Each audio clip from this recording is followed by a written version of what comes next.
Trait number 3, application of presumptions. All negotiable instruments are subject to certain presumptions, such as those outlined in Section 118 and 119 of the Negotiable Instrument Act of 1881. Trait number 4, having the right to sue. A negotiable instrument's transferee is not required to notify the party responsible for making or honoring the payment under the negotiable instrument of the transfer.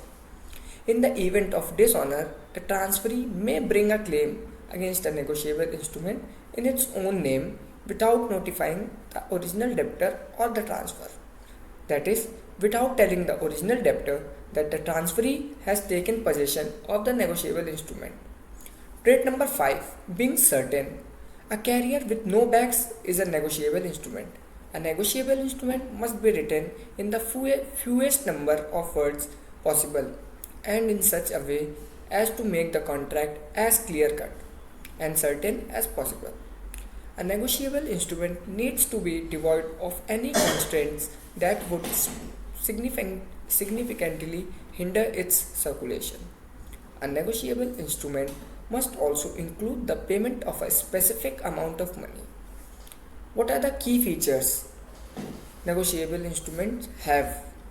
According to the Negotiable Instrument Act 1881, it can be understood by discussing various negotiable instruments covered under this act. So what are the different negotiable instruments? So number one of the negotiable instrument is a promissory note. So what is a promissory note?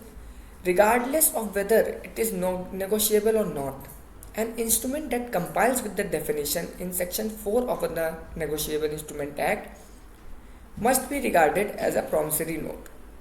According to Section 4 of the NI Act of 1881, a written instrument that contains an unconditional undertaking signed by the maker with the promisor with the promise to pay a specific amount of money only or at the direction of a specific person or to the bearer of the instrument qualifies as a negotiable instrument. A negotiable instrument must be signed, sealed, and written down. There must be a commitment or undertaking to pay. The mere admission of debt is insufficient. There must be no conditions.